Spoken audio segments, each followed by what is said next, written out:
Good evening, this is Ms. Bobo. Today we are going to be talking about the third week of development. Previously we've seen the diagram in A, that's a few after implantation. You can see the syncytotrophoblast, cytotrophoblast, and then you see the bilaminar discs. The area blue is the amniotic sac and yellow is our yolk sac. Diagram B is just the embryo. It has been removed, so you can see the yolk sac and the amniotic sac in yellow, and then you can see where the two of them meet. They meet at the area where we have the bilaminar discs. That's the embryo proper.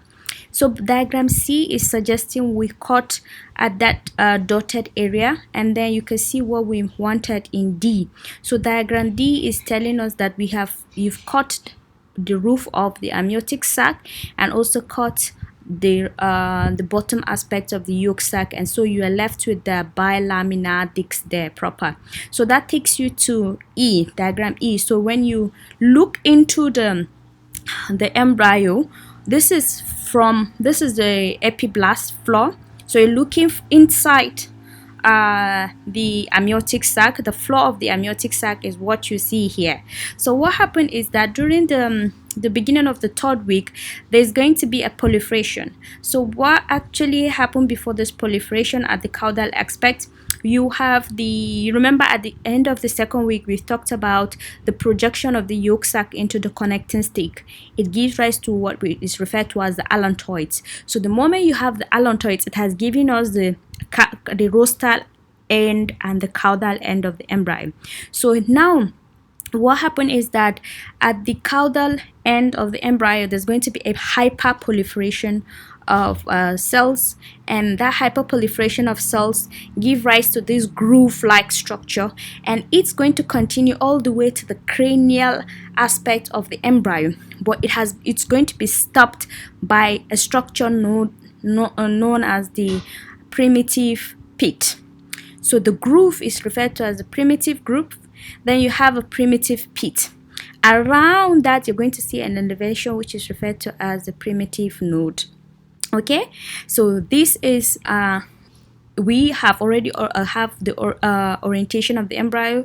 At this lower part where you have the primitive stick is now the caudal proper, and the opposite side you're going to see is going to be the head end, and then you're going to see a deeper blue area in that area, the head end. It is referred to as the oropharyngeal membrane, and then below the primitive stick at the caudal, the tail end, we're going to have another area which is not indicated in this diagram. It is called the cloacal membrane. All right, so this takes us to diagram F.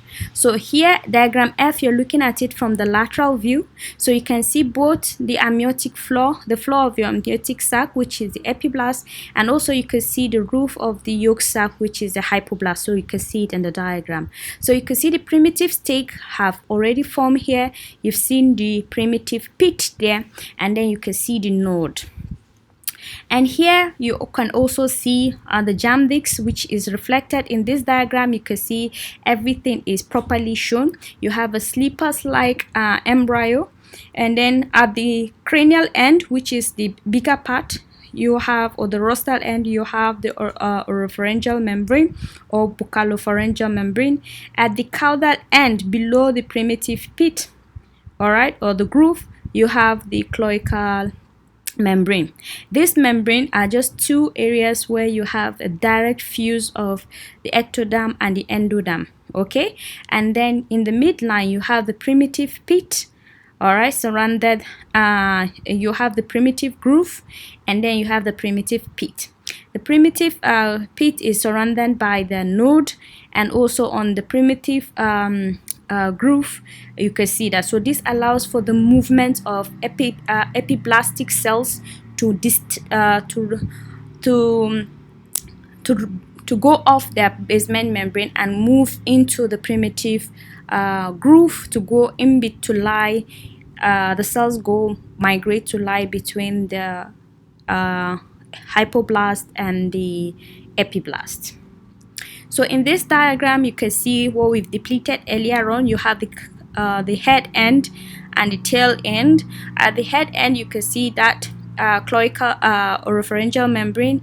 At this tail end, you can see the depression where it shows the cloacal membrane, and then you can see that. So if we cannot appreciate the cell movement except we have this section here. You can see there's a section there. So this section in the 14 to 15, you can see the first set of epiblasts to migrate via the primitive pits goes to replace the hypoblasts, and when it completely replaces the hypoblast in that level, you can see the arrow. All right, by the time it does that, it becomes the endoderm. All right, and then the cells that keep remains will become, and it will still be the epiblasts. Then by day 16, you're going to see the second set of cells that are going to be migrating through this pit after we found the formation of the definitive endoderm. Okay, the first set that have cells that have migrated are the definitive endoderm, the ones that replace the hypoblast. The second set of cells migrating will come and sit between the ectoderm and the epiblast. Alright, so now the epiblast has changed its name into the ectoderm. The cells in between the ectoderm and the endoderm are what is referred to as the mesoderm. Alright, so we're going to talk about this mesoderm later on, classification of mesoderm as well. So these mesoderm are what we refer to them as the intra-embryonic mesoderm. Okay, and they're going to be categorized into different groups based on their location, the proximity to other structures as well. So in this diagram, you can see that the arrows is telling you the direction of movement of the migrating cells, so the mesoderm. So the mesoderm migrates in the direction of the arrow. So the yellow is telling us is the ectoderm, it's telling us the endoderm. The blue is telling us it is the ectoderm, and then the pink in between is the mesoderm. The arrow is telling us the direction of movement. Look at the direction at 2.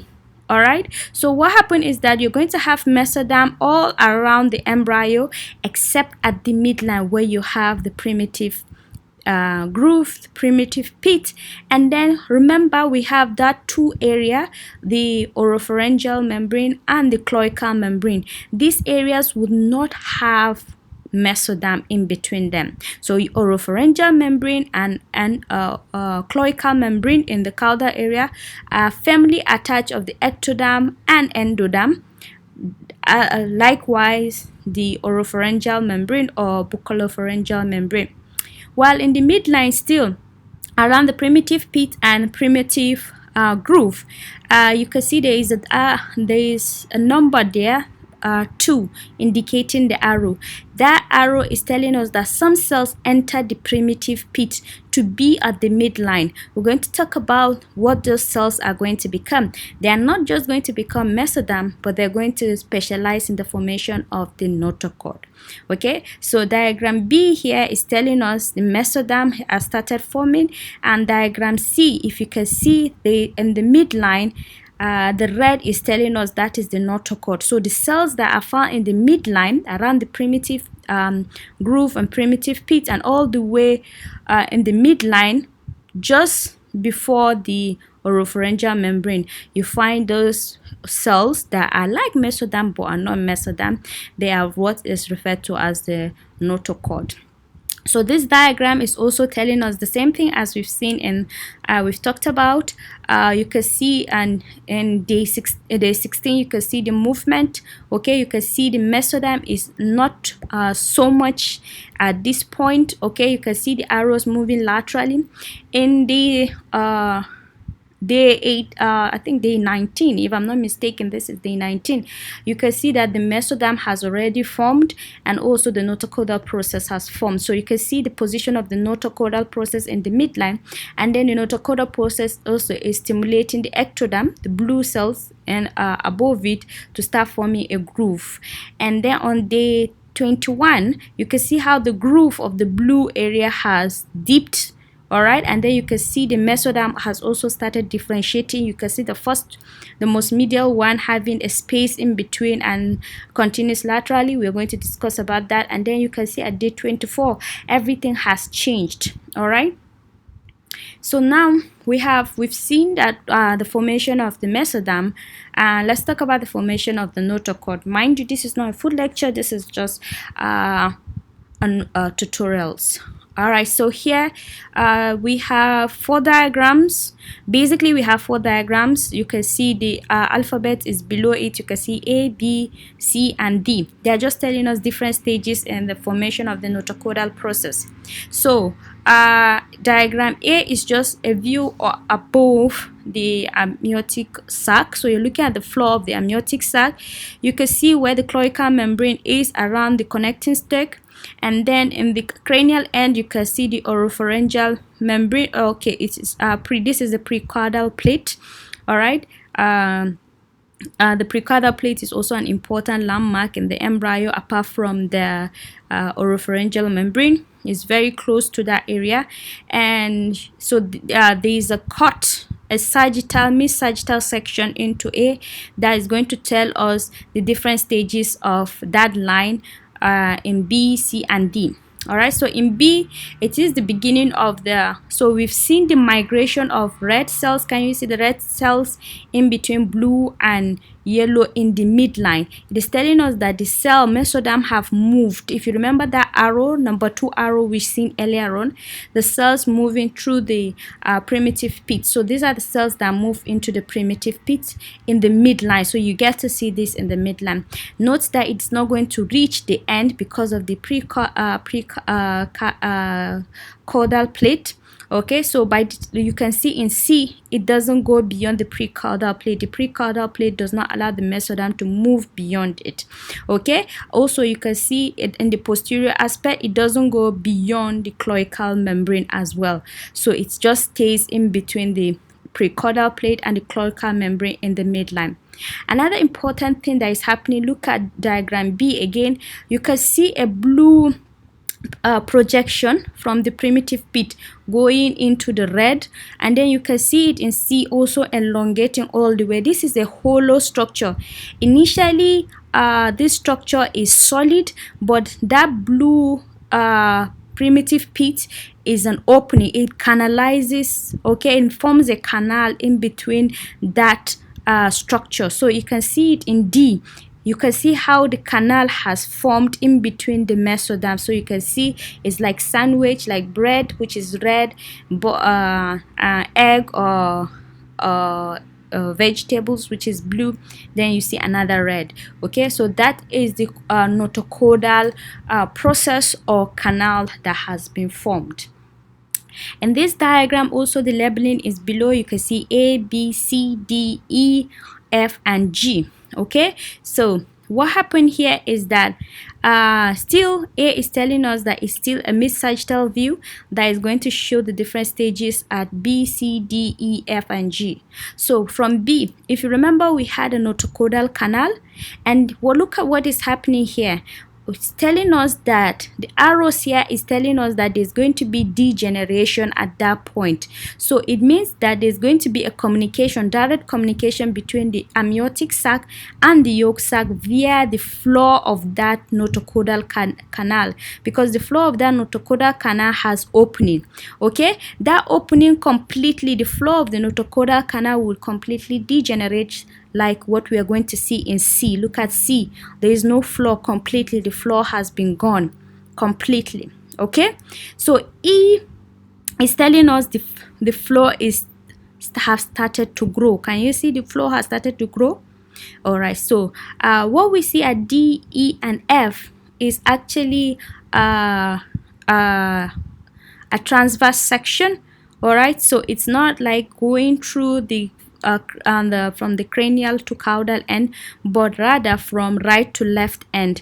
So you get to see what is happening. So at this point you're seeing that the blue on the top is the amniotic sac, then the blue cells is the ectoderm, then you have pink in the middle, which is depicting the mesoderm at all the other places except in the midline, where you can see an inverted groove. Then you can see the yellow cells, which are telling you those are the endoderm. Okay, so you can see the groove there. You can see the purple groove. All right, and then gradually look at the groove is coming to fuse together, and then when the ends of the groove fuse together, they pinched off and go and stay in the middle. So you can see it is in between the ectoderm, which is blue, and the endoderm, which is yellow, and you can see it in between the two sides of the mesoderm. So at that point you have the formation of the notochord proper. So as the notochord is also forming from D, you can see that the notochordal groove have started stimulating the blue cells above and is forming a groove. All right, so that is the formation, the neural groove, the formation of the neural groove, and you can see how it continues to deepen as the notochord proper is forming and invaginating into the trilaminar discs. So formation of notochordal groove, we've discussed it. We're just going to see a different diagram. So this is also a mid-sagittal from cranial to caudal, and then you can see the amniotic, the allantoids going into that area. You can see where there is gray and orange cells directly together just in front of the allantoids, that is the cloacal membrane. And then at this point in front of the cloacal membrane you have a 3-layer disc. You have the gray, green and orange layers, and then when you go ventrally, front of the primitive node, you're going to see that you only have the ectoderm. You have some cells that mix. They are blue, red. It shows that they are different from ectoderm, endoderm and mesoderm. Okay, that is telling you this is just the roof of the notochordal canal. The floor has degenerated as we've seen in that previous diagram. Okay, so this is what we are seeing, and then you can see in this point, the first diagram in C, the one on top is telling us that it is a notochordal process. It has canalized, then the canalization has fused with the ectoderm and gradually leading to degeneration of the flow of the notochordal process and part of the endoderm, which is in yellow. And the next one, you can see that it forms a groove that is referred to as the notochordal groove, which is depicting the level of this diagram. And then soon the edge of the groove pull themselves together, fuse together, and then get invaginated into the embryo proper. So that's what is describing here. So this is also another diagram showing us those different stages. So here you can see in C is telling us that is the notochord. D, the floor has been eroded. All right, and that is also depicting the same story as we've said earlier on. This is just showing you different diagrams. Next, you remember we said as notochord is forming, the ectoderm is also undergoing reformation and going and forming the neural groove. So as the notochordal process has formed, the one without the canalization and the process of canalization of the notochordal process, it stimulates the ectoderm above it. Okay, as you can see in day 18 on the diagram on the right hand side. Okay, it stimulates the ectoderm such that the cells above the notochord is now forming the neural plate. Hyperproliferation at that area, and you have the neural plate. Gradually, as it goes to day 20, you get to see that it forms a groove. All right, at that groove you have the tip ends of it, which is referred to as the neural crest cells. They pull themselves together because you remember we say like poles attract each other in this aspect. So because they are like poles, they are pulling themselves together, and gradually they fuse together at day 22. All right, so when they fuse together, they form this neural tube. But if you remember, the edges of that groove pinches away. That is referred to as neural crest cells. So it pinches away from it. It doesn't form part of the neural tube, but rather pinches away and form like a teardrop beside the neural tube, and it is referred to as the neural crystals. In 300 level, you're going to talk about deeper differentiation of the neurulation and also differentiation of the neural crystals, which assist in the formation of the face and neck, as well as it stimulates the somites to differentiate. Neural crystals also form the posterior ganglia. So the neural crystals are really important because they also help in the formation of the peace center of the heart as well, and so many things. So an assignment is you go and read about neural crystals. I feel like some questions in 200 level will ask you the fates of neural crystals. All right. So here is also neurulation. You can see in the first diagram, you're just seeing the notochord itself depicted in red, and then you can see the blue is the ectoderm. Okay, the red is mesoderm, inside is yellow is the endoderm. So this is a body. All right, already we have a body like structure here. So here you can see the second diagram, you can see the blue, the ectoderm has started folding. The ectoderm just above the notochord has started grooving. All right, and then gradually when it groove and fuse together, it gets invaginated into the body just as the notochord. So you can see it in the diagram below, 1, 2, 3 as well. It's telling you the same story, that the notochord forms and also stimulates the ectoderm above it. So you can see that in the midline you don't have the mesoderm, you only have the notochord. So like from the previous slide, we said in the midline you don't have the formation of the mesoderm, but rather the notochord forms there. The mesoderm are found on the lateral aspect. So in the second diagram 2, you could also see the grooving. You could see the green edges of the blue neural groove is going to it's pulling each other to fuse at the midline. So when they fuse together, you can see that the mesoderm in red has changed its position, forming a somite, and then you can see the midline neural tube. Laterally, you remember the green at that strip is going to form the neural crystals, and in this aspect it's telling you it's forming the spinal ganglia because it's just related to the spinal cord, and then you can see the notochord. All right.